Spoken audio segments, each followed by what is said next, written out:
Hello मित्रों, स्वागत है आप सभी का आपके अपने YouTube channel driver basic knowledge में। दोस्तों, अगर वीडियो अच्छा लगे तो वीडियो को लाइक ज़रूर करें और अगर चैनल पे नए हो तो चैनल को सब्सक्राइब कर लें और साथ में बेल आइकन को दबाना ना भूलें। चलिए दोस्तों, स्टार्ट करते हैं आज का पहला क्वेश्चन। विद्युत उपकरणों में आग लगने पर आग बुझाने के यंत्र में कौन सी गैस का प्रयोग किया जाता है? ऑप्शन नंबर ए शुद्ध carbon dioxide, option number B ammonia, option number C sulphur, option number D organ.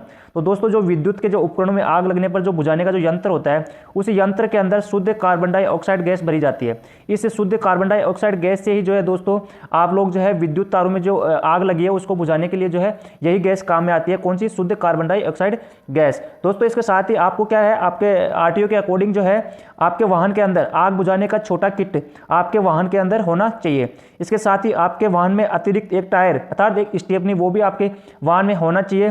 Tyre बदलने के लिए उपकरण, आवश्यक उपकरण जो होते हैं वो भी आपके पास होने चाहिए और प्राथमिक चिकित्सा किट वो भी आपके वाहन के अंदर होना चाहिए। इसके साथ ही दोस्तों एक टॉर्च भी आपके पास होनी चाहिए। रात के समय में अगर आपका वाहन कहीं खराब हो जाता है तो उसको जो है उसके लिए आपको टॉर्च भी एक्स्ट्रा आपके पास अपने वाहन के अंदर जो है रखनी चाहिए। दोस्तों, ये सभी जो है दोस्तों आरटीओ ने बना रखा है एक नियम, जिस नियम के अकॉर्डिंग आपको ये सभी आपके वाहन में रखना आवश्यक है। दोस्तों, आपने देखा होगा जो रोडवेज बस होती है उनके अंदर सभी के अंदर जो है ये छोटा गैस किट होता है यांत्रिक, इसको वो बसों के अंदर जो है गवर्नमेंट बसों में सभी में जो लगा रहता है। रोडवेज बस में आपने सभी ने देखा होगा। चलिए दोस्तों, नेक्स्ट क्वेश्चन की बात कर लेते हैं। फ्यूल के जलने से जो प्रेशर बनता है उसे क्रैंक शाफ्ट तक कौन पहुंचाता है? Option number A camshaft, option number B piston, option number C flywheel, option number D स्वतः पहुंच जाती है। तो इसका जो आंसर दोस्तों वो है option number B piston. Piston के द्वारा ही फ्यूल जलने के बाद में जो प्रेशर उत्पन्न होता है वो पिस्टन के द्वारा ही क्रैंक शाफ्ट तक पहुंचाया जाता है। पिस्टन दोस्तों यहाँ पे ऊपर पिस्टन लगा होता है, उसके नीचे कनेक्टिंग रोड लगी होती है। जो कनेक्टिंग रोड किससे जुड़ी होती है?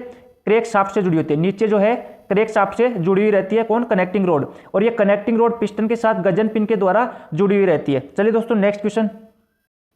लीकेज को रोकने के लिए सिलेंडर तथा सिलेंडर हेड के बीच में क्या लगा होता है? Option number A fins, option number B water jacket, option number C gasket, option number D ये सभी। तो इसका जो आंसर दोस्तों option number C gasket. Gasket का दूसरा नाम दोस्तों रबर सीट, जो आपने सुना होगा रबर सीट, वही रबर सीट गास्केट का काम करती है। दोस्तों, ये क्या होता है? लीकेज को रोकने का काम करता है। आपके इंजन के अंदर ऑयल भरा रहता है, उस ऑयल को जो है दो जॉइंट आपस में जुड़ते हैं, उनके बीच में गैप ना रहे कि वहां से जो इंजन ऑयल है बाहर ना निकल जाए, इसलिए ये गास्केट का जो है ये वहां पे लगाया जाता है कि ये आपका जो ऑयल है बाहर ना निकल सके। इसके साथ ही दोस्तों फिन्स जो होती है वो मैंने बताया था आपको कि जो रेडिएटर होता है उसके अंदर काम में आती है, फिन्स वहां पे लगी हुई होती है। ये फिन्स जो है पानी को और वाटर कूलेंट जो भरा हुआ है उसको ठंडा करने का काम कौन करती है? फिन्स करती है। चलिए दोस्तों, नेक्स्ट क्वेश्चन। कार की सीट पर लगे हेड रेस्ट किस काम आते हैं? ऑप्शन नंबर ए सीट की सुंदरता के लिए, ऑप्शन नंबर बी ड्राइविंग करते समय आराम करने के लिए, ऑप्शन नंबर सी दुर्घटना के समय गर्दन की चोट बचाने के लिए, ऑप्शन नंबर डी उपयुक्त सभी के लिए। तो इसका जो आंसर दोस्तों वह ऑप्शन नंबर सी दुर्घटना के समय आपकी गर्दन में चोट ना लगे इसलिए जो है आपकी सीट के ऊपर जो है हेड रेस्ट लगाया जाता है। आपने देखा होगा दोस्तों आपकी सीट जो है ड्राइवर सीट और साइड में लेफ्ट कंडक्टर साइड सीट, उसके ऊपर जो है हेड रेस्ट लगाया जाता है। वो इसीलिए लगाया जाता है कि आप जब आपका एक्सीडेंट हो, आपका वाहन का जब एक्सीडेंट होता है उस समय आपकी जो गर्दन में जो है चोट ना लगे, चोट से बचाने के लिए जो है ये हेडरेस्ट का ये लगाया जाता है दोस्तों। इसके साथ ही दोस्तों नेक्स्ट क्वेश्चन की अगर बात कर लेते हैं। इनमें से कौन सा संकेत रास्ता दे संकेत को दर्शाता है? रास्ता दे संकेत को कौन सा संकेत दर्शाएगा? ऑप्शन नंबर ए, बी, सी और डी, इन चारों में से आपको बताना है दोस्तों। तो इसका जो आंसर दोस्तों ऑप्शन नंबर सी सही हो जाएगा। इसका जो अर्थ है रास्ता दे संकेत ये दर्शाता है। ऑप्शन नंबर ए की बात करें तो ये जो संकेत है दोस्तों ये स्टॉप का संकेत है। इसके साथ ऑप्शन नंबर बी की बात करें दोस्तों तो ये बी जो है इसके अंदर जो लेफ्ट साइड में जो वाहन चल रहा है रेड कलर का और जो राइट साइड में जो वाहन चल रहा है आपको दिख रहा होगा येलो कलर का, ये आपस में जो है अपना जो ओवरटेकिंग है वो कर सकते हैं, ओवरटेकिंग की अनुमति है दोस्तों। इसके साथ ही ऑप्शन नंबर डी की बात करें दोस्तों तो ये रेड कलर का जो वाहन है ये ओवरटेक कर सकता है क्योंकि यहाँ पे जो लाइन है वो टूटी हुई लाइन है। इसके साथ ही जो पीले कलर का जो वाहन है दोस्तों ये ओवरटेक इसको अनुमति नहीं है, ओवरटेक करने की अनुमति किसको नहीं है? जो राइट साइड में पीले कलर का जो वाहन है उसको ओवरटेक की अनुमति नहीं है। चलिए दोस्तों, नेक्स्ट क्वेश्चन। यू टर्न लेते समय क्या ध्यान रखना चाहिए? ऑप्शन नंबर ए जहां यू मोड लेने की अनुमति हो वहीं यू मोड लेना चाहिए, ऑप्शन नंबर बी यू मोड लेने से पूर्व हाथ का संकेत प्रदर्शित करना चाहिए, ऑप्शन नंबर सी यू मोड लेने से पूर्व पीछे के दृश्य देखने वाले कांच से आने वाले वाहनों को अवलोकन करना चाहिए। ऑप्शन नंबर डी उपयुक्त सभी। तो इसका जो आंसर दोस्तों ऑप्शन नंबर डी सही हो जाएगा। आपकी जो तीनों बातें हैं ऊपर की ए, बी और सी तीनों सही है। आपको जो है यू मोड लेने से पहले, अनुमति से पहले यू मोड वहाँ पे अनुमति बोर्ड होना चाहिए कि यहाँ पे यू मोड आप लोग ले सकते हैं। उसके बाद में आपको अपना सही हाथ का जो है सिग्नल प्रदर्शित करना है। उसके बाद में ही आपको जो है यू मोड लेना है। और अपने पीछे वाले जो पीछे का दृश्य दिखाने वाला जो कांच है उसमें भी एक बार आपको अवलोकन कर लेना चाहिए। चलिए दोस्तों नेक्स्ट क्वेश्चन। भोपू के संबंध में क्या सही नहीं है? दोस्तों ये भोपू जो है ये एक हॉर्न का प्रकार है। हॉर्न जो होते हैं उन्हीं का एक प्रकार है। तो ऑप्शन नंबर ए, बिना आवश्यकता के या लगातार हॉर्न नहीं बजाना चाहिए। ऑप्शन नंबर बी, शांति क्षेत्रों में हॉर्न नहीं बजाना चाहिए। ऑप्शन नंबर सी, ऐसा हॉर्न जो चौंकाने वाले आवाज करता हो नहीं लगाना चाहिए। ऑप्शन नंबर डी, वाहन में कटु, तीखी व तेज आवाज वाला मल्टी हॉर्न लगाना चाहिए जिससे हॉर्न स्पष्ट सुनाई दे। तो दोस्तों इसने पूछा है कि सही नहीं है। ऊपर का ऑप्शन नंबर ए भी सही है दोस्तों कि आपको जो हॉर्न है आवश्यकता हो तभी आपको हॉर्न बजाना चाहिए, बिना फालतू आपको हॉर्न नहीं बजाना चाहिए। ऑप्शन नंबर बी जो है शांति क्षेत्र में आपको कभी भी हॉर्न नहीं बजाना चाहिए। और ऑप्शन नंबर सी जो है दोस्तों ऐसा चौंकाने वाले हॉर्न को आपको नहीं लगाना चाहिए। ऑप्शन नंबर डी जो है यहाँ पे दोस्तों वो गलत हो जाएगा। आपको ऐसे हॉर्न का उपयोग कभी भी नहीं करना चाहिए। चलिए दोस्तों नेक्स्ट क्वेश्चन। आप रात्रि में वाहन चलाते समय निम्नलिखित में से सभी कार्य करेंगे सिवाय एक को छोड़कर। दोस्तों इन चारों बातों में से एक बात गलत है, वो आपको रात्रि के समय नहीं करनी चाहिए, उसको आपको टिक लगाना है। ऑप्शन नंबर, रात्रि को सड़क मार्ग पर कभी गाड़ी खड़ी नहीं करनी चाहिए। ये दोस्तों ये भी सही है। ऑप्शन नंबर बी, अपने वाहन तथा दूसरे वाहन के बीच कम दूरी बनाकर चलेंगे। दोस्तों ये गलत है। ऑप्शन नंबर सी, सुनिश्चित करेंगे कि वाहन की सभी हेडलाइट, टेल लाइट एवं दिशा संकेत सुचारू रूप से कार्य कर रहे हैं। ये भी हम लोग चेक करेंगे दोस्तों। वाहन खराब होने की स्थिति में रात्रि के समय सुरक्षा के लिए वाहन के पीछे रेट्रो रिफ्लेक्टर ट्रायंगल रखेंगे। ये भी सही है दोस्तों। तो इसका जो आंसर दोस्तों वो है ऑप्शन नंबर बी। आपको जो है आपके आगे जो वाहन चल रहा है और आप चल रहे हैं उसके बीच में जो है दूरी आपकी एक निश्चित दूरी आपको जो है बना के चलनी है दोस्तों, जिससे सुरक्षित दूरी आप लोग बोल सकते हैं। सुरक्षित दूरी बना के आपको चलना है कि एक अचानक आपके आगे जो चल रहा है वो अचानक ब्रेक लगाए तो आप अपने वाहन को जो है कंट्रोल कर सकें। चलिए दोस्तों नेक्स्ट क्वेश्चन। निम्न में से कौन सी धारा गलत है? ऑप्शन नंबर ए, रजिस्ट्रीकरण के बिना यान का उपयोग करना, धारा 192। ऑप्शन नंबर बी, बिना टिकट के यात्रा करना, धारा 178। ऑप्शन नंबर सी, निर्धारित भार से अधिक भार ले जाना, धारा 194। ऑप्शन नंबर डी, परमिट के बिना यान का उपयोग करना, धारा 192। तो इसका जो आंसर दोस्तों ऑप्शन नंबर डी जो है ये गलत है। परमिट के बिना यान का उपयोग करना धारा 192 नहीं है, धारा 192 ए है। कौन सी है दोस्तों? धारा 192 ए। दोस्तों ये जो धारा है वो 66 नंबर की जो धारा है इसके अंदर लिखा गया है कि आपके पास जो वाहन है उसका परमिट आपके पास होना चाहिए। अगर आपके पास परमिट नहीं है तो आपके ऊपर धारा 192 ए लगने वाली है, जिसके तहत आपको जुर्माना भरना पड़ेगा।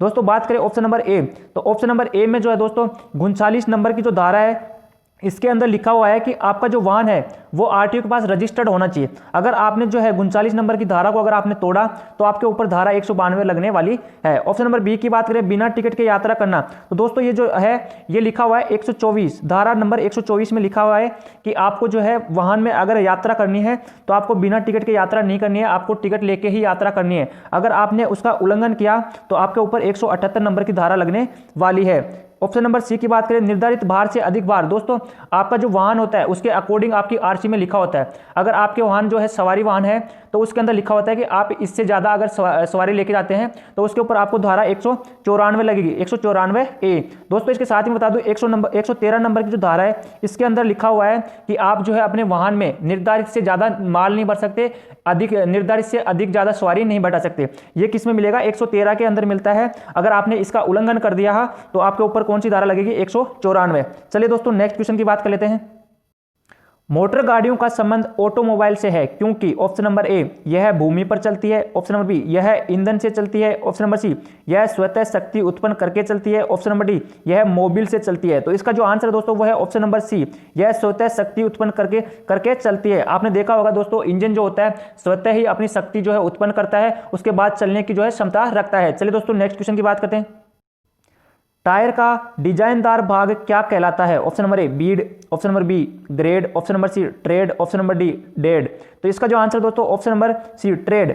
आपका जो टायर होता है दोस्तों, इस टायर के जो चारों तरफ यहाँ पे जो डिजाइनदार भाग मिलता है उस डिजाइनदार भाग को क्या बोलते हैं? ट्रेड के नाम से जाना जाता है। बीड क्या होता है दोस्तों? तो टायर का वह हिस्सा, टायर का वह हिस्सा जो रिम के साथ जुड़ा रहता है, रिम के साथ जो रिम के संपर्क में रहता है दोस्तों, उसको क्या बोलते हैं, बीड के नाम से। जिसमें क्या होता है, स्टील के तार पाए जाते हैं, अपना जो रिम होता है, इस रिम के साथ जो जुड़ा रहता है टायर का जो भाग, उसको क्या बोलते हैं, बीड। चलिए दोस्तों नेक्स्ट क्वेश्चन, इनमें से कौन सा दायां चिमटा मोड़ को दर्शाता है? ऑप्शन नंबर ए, बी, सी और डी, इन चारों में से आपको बताना है दोस्तों। तो इसका जो आंसर है दोस्तों, दायां चिमटा मोड़। दायां चिमटा मोड़ ऑप्शन नंबर डी जो है ये दर्शा रहा है दोस्तों, दायां चिमटा मोड़। बायां चिमटा मोड़ किसको? ऑप्शन नंबर सी दर्शा रहा है दोस्तों। इसके साथ ही ऑप्शन नंबर बी जो है दोस्तों, ये दर्शा रहा है कि दाईं ओर उल्टा घुमाव, दाईं ओर उल्टा घुमाव। ऑप्शन नंबर ए जो दर्शा रहा है दोस्तों कि आगे जाके आपको राइट साइड में कर्व मिलने वाला है। चलिए दोस्तों नेक्स्ट क्वेश्चन, टायरों की हवा किस युक्ति के द्वारा मापी जाती है? ऑप्शन नंबर ए, टेम्परेचर द्वारा। Option number B, pressure gauge द्वारा। Option number C, feeler gauge द्वारा। ऑप्शन नंबर डी, इनमें से कोई नहीं। तो इसका जो आंसर दोस्तों वह option number B, pressure gauge के द्वारा। प्रेशर गेज के द्वारा जो है आपका जो टायर होता है, उस टायर की जो हवा जो प्रेशर होता है उसको मापा जाता है प्रेशर गेज के द्वारा। चलिए दोस्तों नेक्स्ट क्वेश्चन, ब्रेकों का लगा रह जाना क्या कहलाता है? Option number A, brake grabbing. Option number B, brake efficiency. Option number C, brake binding. Option number D, उपयुक्त सभी। तो इसका जो आंसर दोस्तों वो है option number C, brake binding. अगर आपका ब्रेक जो है लगा रह जाता है तो उसको बोलेंगे ब्रेक बाइंडिंग। इसके साथ ही दोस्तों अगर आपका ब्रेक का जो है पैड है वो अगर 20% से 20% जो है घिस चुका है तो आपको जो है अपने ब्रेक पैड चेंज करवा लेने चाहिए। चलिए दोस्तों नेक्स्ट क्वेश्चन, ट्यूबलेस टायर में रिम और टायर के बीच हवा के लीकेज को रोकने के लिए कौन सा पदार्थ लेपन किया जाता है? Option number A, chlorobutyl. Option number B, bromobutyl. Option number C, A व बी दोनों। ऑप्शन नंबर डी, इनमें से कोई नहीं। तो इसका जो आंसर दोस्तों वो है ऑप्शन नंबर सी, ए व बी दोनों।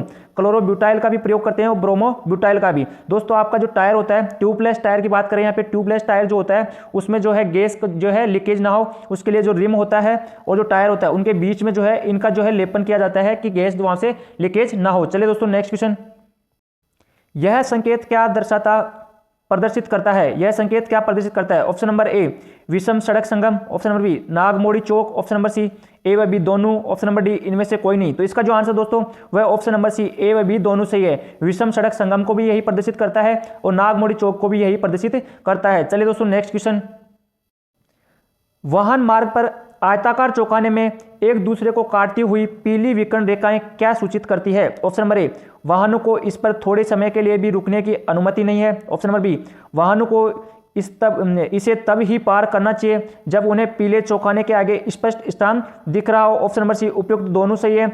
और ऑप्शन नंबर डी, इनमें से कोई नहीं। तो इसका जो आंसर दोस्तों वो है ऑप्शन नंबर सी, उपयुक्त दोनों जो है सही है। ए और बी दोनों सही है दोस्तों। ये वाला जो सिंबल आपको कहाँ मिलेगा दोस्तों? तो ये जो सिंबल होता है ये येलो कलर के प्लेट में इस प्रकार से आपको देखने को मिलेगा।